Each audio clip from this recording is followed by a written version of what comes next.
Do a short little segment today on a new game that came out this weekend. Someone hooked me up with a copy in the chat. Oh, okay. Shout out to Kelly for that. Thank you very much.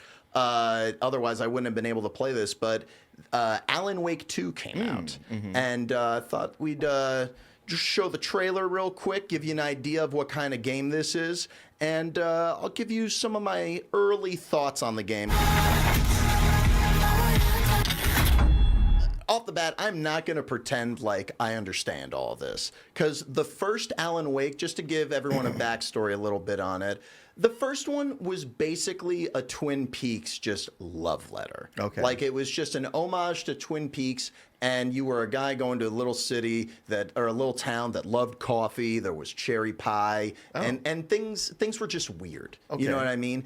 And the people who make this, Remedy, they've been making games that have always been a little bit weird. As they've been around, their games have gotten weirder and weirder. They're famously known for making the Max Payne games, if you ever played those. I love the first couple of Max Payne games. Those, they're really awesome. And the thing that's cool about this game is it incorporates stuff from their last game, Control, which is a really bizarre game about this facility and like telepathic abilities and like objects becoming sentient and stuff like that. But this game right here, Alan Wake 2, I gotta tell you, this game does one of my favorite things that a AAA blockbuster video game can do.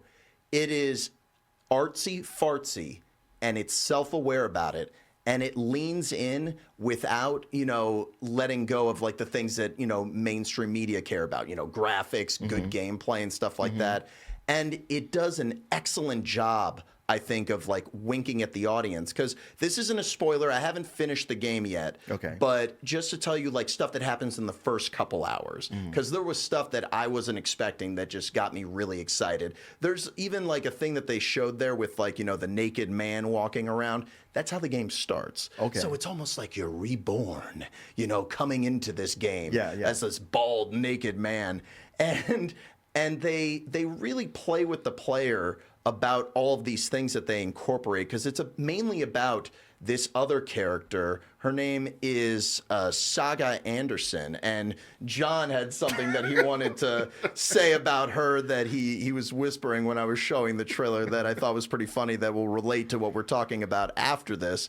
But you play as her, and she kind of is metaphorically the Alan Wake character of this game, where she's going through the woods and the small city, and Alan Wake is more like in this nightmarish New York City. Like, this is just the first few hours, no spoilers, and immediately they introduce the voice actor of Max Payne in this game, like right off the bat. And he has a different name. It's related to like one of the other books that Alan Wake wrote. And this shit is crazy meta. Like, just to give you an idea, the guy who's in charge of all this, his name is Sam Lake. So yeah, you can see like where it's going to go with that. But they do just a bunch of little stuff. I'll let you discover it for yourself. I think that it's anyone who likes something like Resident Evil 2 or any type of really solid survival horror. This is right up your alley. This is everything that you would want from this type of game. I have a few minor gripes with it, but I just again want to emphasize how weird this is and how good of a job they do of just throwing you in the middle of this whole world. And they even do things that other games don't do. Like they're not shy about having live action things, like they will just show the actors in scenes acting and just lay it over the gameplay. Oh, okay. Yeah. And like the one thing that I did want to mention that they did that really got me excited when I was playing it, because they know what the fans want. And a good example of that is at one point the camera, is moving around and it goes behind Max Payne, and he has his gun out. And I was like, oh shit, I'm going to get to play as Max Payne. And the camera just keeps backing up. It keeps backing up to go behind Alan Wake. And I was like, oh my God, you monsters. But stuff like that I thought was really, really fun. And the only real nitpick that I had to say is that, the map was kind of hard to read at some points. Like, I was supposed to go somewhere, and it won't, give you an arrow to be like, go here. But I figured it out, and I had trouble figuring out that my inventory was full. But other than that, and a little bit of glitchiness fighting some early enemies, which I think they've already patched, this is a true contender for Game of the Year. I think that yeah, it's something that people have been waiting a really long time for, and I think that they under-promised and they over-delivered, which is rare in video games. Most of the time, they're like, oh, you're going to be able to cut down a tree and see every ring inside, and other Peter Molyneux lies inserted here.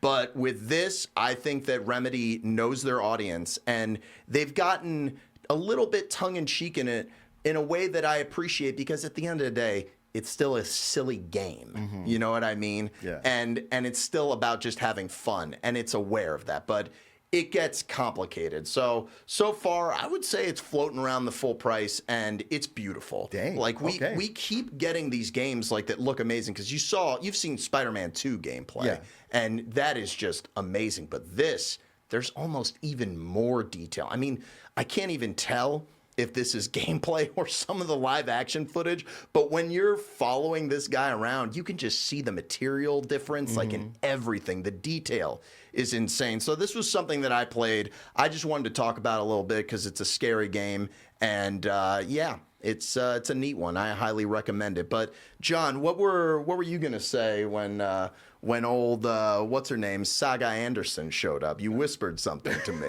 I did, because we're gonna talk about what we're gonna talk about. But no, I mean, I'm glad they got a sister playing it, but South Park ruined me. Let's just say that when we're moving on to the next part, because that's all I see now. I mean, look, I'm happy. I'm happy they got some diversity in here, but there we go.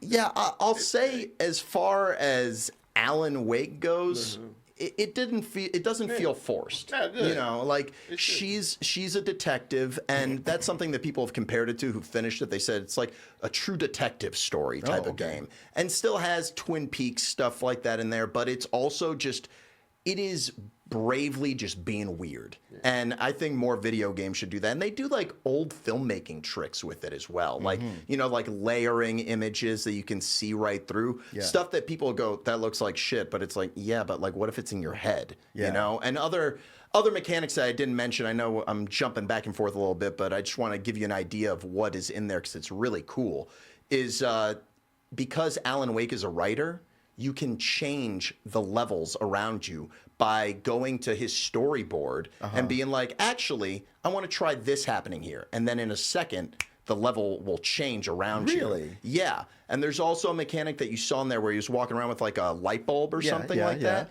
And if you gather the light, it will shift the level again. So it really is doing a whole bunch of David Lynch stuff and just like bravely being weird, which is great for a video game.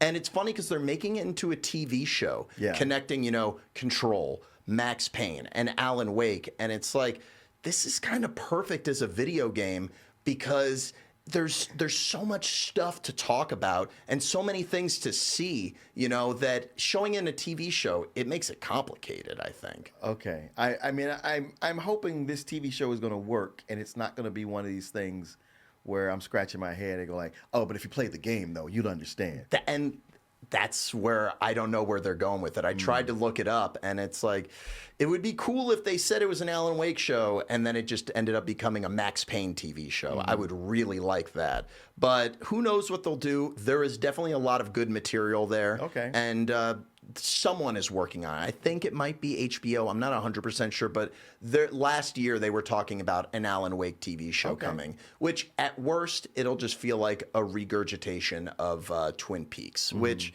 maybe that will inspire some other weird stuff.